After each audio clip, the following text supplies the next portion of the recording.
जंगल के एक कोने में बिल्लू मौसी नाम की एक मोटी सी थोड़ी घमंडी बिल्ली रहती थी।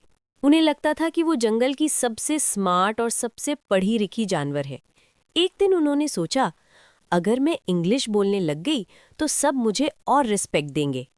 अगले दिन सुबह सुबह बिल्लू मौसी ने चूहों की इमरजेंसी मीटिंग बुलाई।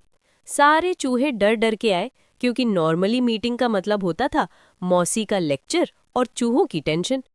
बिल्लू मौसी ने गला साफ किया और बड़े स्टाइल में बोली, अटेंशन एवरीवन, आज से मैं सिर्फ इंग्लिश बोलूंगी।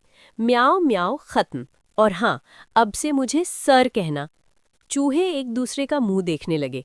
उन्हें हंसी भी आ रही थी और डर भी लग रहा था। एक छोटा सा शरारती चूहा चिंटू धीरे से बोला, okay sir, good morning sir.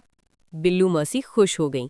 उन्होंने चेस्ट फुलाकर कहा, वेरी गुड, तुम लोग फास्ट लर्नर हो। फिर एक मोटा सा चूहा मोटू हाथ उठाकर बोला, सर एक क्वेश्चन है। बिल्लू मौसी ने सीरियस फेस बनाकर कहा, सर एक क्वेश्चन है। Ask me, I am very intelligent cat. I mean sir.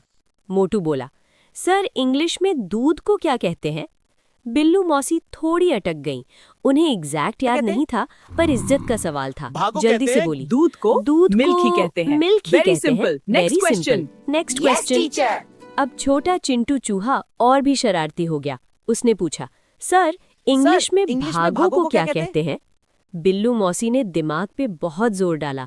आंखें ऊपर, कान सीधे, पूंछ हिलने लगी। भागों को फिर कहते हैं confidence गो से बोली, गो गॉन। भागों को कहते हैं गो गो गॉन। सारे चूहे एक दूसरे को देखकर मुस्कुराने लगे, पर किसी ने कुछ नहीं बोला। बिल्लू मौसी को लगा उन्होंने बड़ा स्मार्ट जवाब दिया है। तभी अचानक पीछे से जोर की आवाज आई। उसकी जोर की भौंक सुनते ही बिल्लू मौसी का पूरा इंग्लिश मोड ऑफ हो गया। जो वहां से गुजर रहा था। उसकी जोर की भौंक सुनते ही बिल्लू मौसी का पूरा इंग्लिश मोड ऑफ हो गया। वो एकदम उछल पड़ी और जोर जोर से चिल्लाने लगी, न्याओ, बचाओ, कुत्ता आ गया। और बिना सोचे समझे सीधा एक पेड़ पर चढ़ गई। नीचे खड़े चूहे जोर जोर से हंसने लगे। चिंटू चूहा चीख कर बोला, अरे सर, आप गो गो गॉन होना भूल गईं क्या? मोटू बोला, सर इंग्लिश में चिल्लाना अलाउड है क्या? शेरू को एक देखते ही और सर की चूहा इंग्लिश बोला, छुट्टी पर चली लगता गई। है शेरू को देखते ही सर की इंग्लिश छुट्टी पर चली गई। बिल्लू मौसी पेड़ पर लटकी हुई शर्म से लाल हो गई। धीरे से नीचे उतरकर बोली, ठीक है, आज से मैं नॉर्मल म्याऊ ही बोलूंगी। आज से मैं इंग्लिश बाद नॉर्मल में सीख म्याऊ ही लेंगे। बोलूंगी। इंग्लिश बाद में सीख लेंगे। चूहे हंसकर बोले, गुड आइडिया मौसी, मतलब सर। सब फिर से जोर जोर से हंसने लगे और बिल्लू मौसी भी मुस्कुराए बिना नहीं रह पाईं। उस दिन के बाद उन्होंने इंग्लिश बोलने का शो ऑफ कम कर दिया, पर चूहों को हमेशा एक नया जोक मिल गया। गो गो गॉन सर।